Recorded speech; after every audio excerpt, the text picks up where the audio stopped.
Hello! So welcome to the Psych 642 assignment for Chapter 18. For me, this is my last assignment. Thank God. I like doing statistics, and this forced me to get out of my comfort zone. I feel like I've gotten out of my comfort zone enough for this time being, so thank you, Jesus, this is over. I did enjoy the class, though. Anyways, so what we're looking at today is categorical data. So categorical data consists of group variables, and these variables, in essence, describe the different categories of entities, items, or persons. So some examples of categorical variables are gender, pregnancy, and voting. So just to basically capture what grouping variables are, in essence, if you're looking at pregnancy, it's either you're pregnant or you're not. Gender, it's either you identify as male, female, or trans, or the like, or however you would like to identify. Voting, you're either a Democrat, or you either vote Democrat or you vote a Republican. So analyzing categorical data, you want to look at frequencies instead of the mean. The mean, and looking at the mean with categorical data, you're not getting anywhere. So, for example, the numbers that you would assign to your variables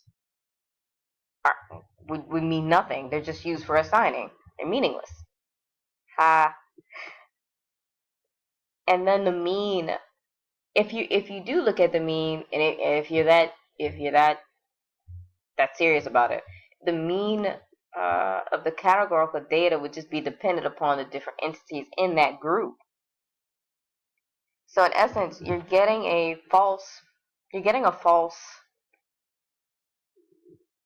number. Well, a meaningless number. Let's say that. So in essence, it's useless to look at the mean. So rather than looking at the mean, you look at frequencies. Frequencies are the number of occurrences. Just the number of occurrences. Or even this, how many times things occur. That's pretty much it. Not hard, right? So to test the relationship between two categorical variables, you can run a Pearson's chi-square test.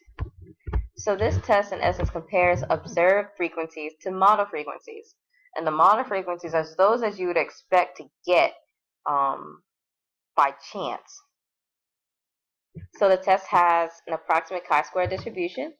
So in essence, it provides an approximate probability that,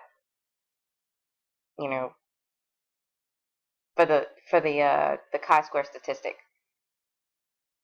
Now, Fisher's exact test is different in that you get the exact probability of the chi-square statistic when there's a small sample. And just disclaimer, it's normally used on 2x2 contingency tables or with small samples. The Yates continuity correction is a correction to the Pearson's chi-square.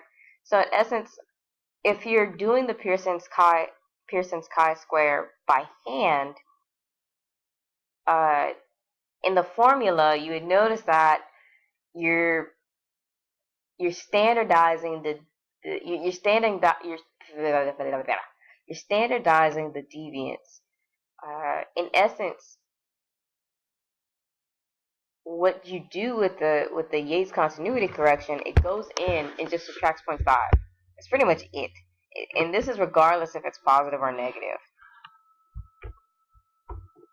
So it's pretty cool. So some assumptions for the chi-square test. One assumption is that the items, the entity, and the persons can contribute only to one cell of the contingency table. All this means is that they have to be independent. They can't influence each other. Another assumption is that the expected frequency should be greater than 5. And in the next video, when I do the Pearson's chi-square, you'll see what I mean. So in essence, the frequencies that you expect to get have to be more than 5. That's pretty much it. Now, if you want to look at more than 2 categorical variables, you can do the log linear analysis. So as far as what it calculates, the log linear analysis looks at frequencies. However, the difference is that it works on a backwards elimination. So what this means is that it takes the most complex model and it'll remove terms or move towards a simpler model without losing so much power. So what I mean by that is you start, like, for example, think of like a Jenga blocks. So it's all complex and stuff. So as you're moving, you take one block out. If the model stands, or if the block still stand, then you're fine.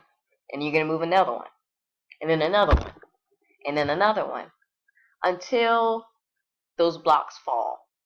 So in essence, that's what it's kind of like. And if you don't know about Jenga, I'm sorry. You didn't live life as a kid. So in essence, the terms are removed from the complex model hierarchically. It also uses the likelihood ratio statistic. And this statistic is just based on maximum likelihood theory. So the model with maximum probability is compared to the probability under the null hypothesis. It's also preferred with small samples. So some assumptions for log linear analysis aren't too different from the Pearson's chi-square. So the entity should fall only into one cell of a contingency table. So that means they should be independent. Now the expected frequencies are a little bit different. Only about 20% can have expected frequencies less than 5. But overall, the number of expected frequencies should be big enough for a reliable analysis. So for this assignment, I'm looking to see if tolerance for bullcrap is related to perceived respect. So in essence, I'm thinking that if you are able to tolerate a person's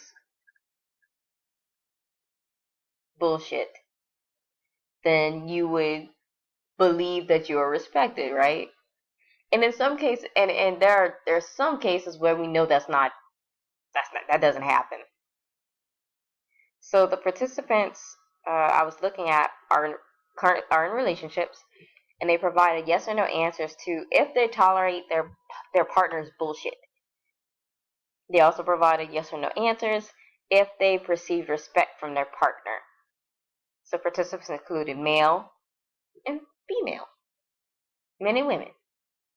So the resource question I propose is tolerance for bullcrap associated with perceived respect? So in the next video, I'm actually going to be doing the Pearson's chi-square test, and then we'll get that going. Thanks for watching. Yeah, turn off.